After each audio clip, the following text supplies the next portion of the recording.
What's up, guys? It's Dan, and I am doing a video response for Aaron over at Practically Every Day.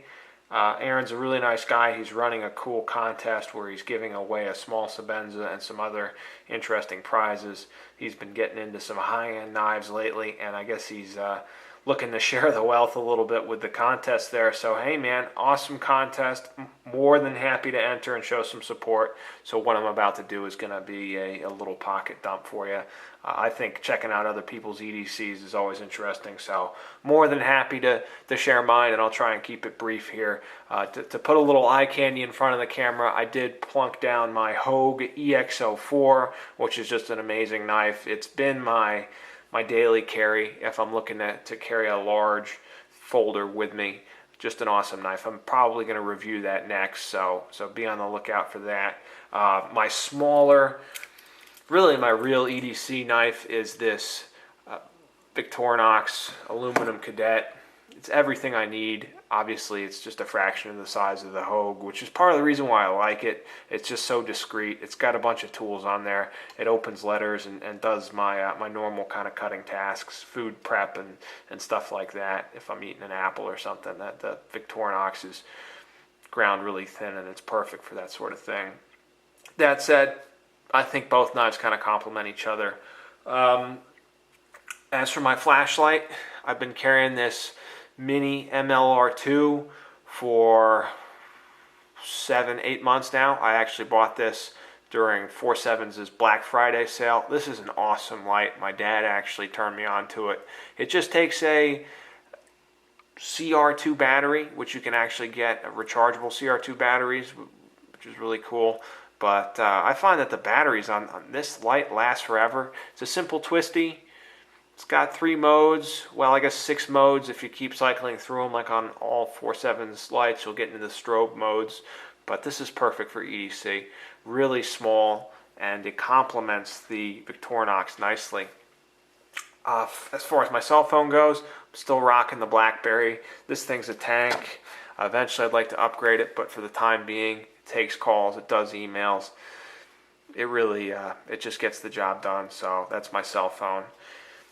Wallet is still a big skinny billfold here. It's loaded down with cards, including my ID and credit cards, so I don't want to open it up, but it is a nice no-frills wallet, and if you take out some of the cards, it gets really thin, which is great, as I try to do something of a minimalist EDC, although you'll see when you take a look at my keys here, kind of fails miserably when you got keys like this, but I do have a Gerber shard on here, which is kind of interesting.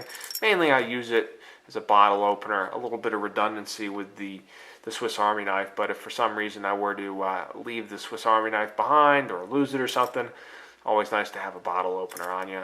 And the other little tools here, you know, they rarely get used, but sometimes the Phillips head driver gets used a little bit. So aside from that, I've got way too many keys, I know, but it is what it is right now. So car keys, house keys, office keys, etc., etc. Last but not least, I got a new watch. Well, not really. I've had this watch for several years. It's a Seiko SKX 173.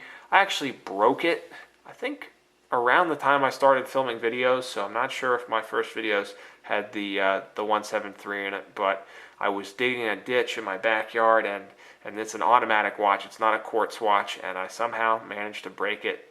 Go figure. So it was out of commission for several years, and I displayed a bunch of really kind of low-end beater watches. And this is still, I mean, this is like, I paid less than $200 for this watch. It's not a high-end watch by any means, but it's nice. It's a cool upgrade from your typical kind of Walmart watch. And I like that it's got a dive watch pedigree to it. Sort of like a Submariner or something, you know, in the sense that it's been around for a long time, and they are actual tool watches that can be used. I'm not a diver, but I just love the look of them, and that's why I was happy to get it fixed. So that's pretty much it. Besides that, I do carry a little bandana. It's a must-have here in the South, at least when you're a sweaty Italian like myself. So that's pretty much it, guys. Check out Aaron's channel. Aaron, thank you very much for the contest. It's been a pleasure seeing your videos and checking out your website. All right, guys, thanks for watching. Take care.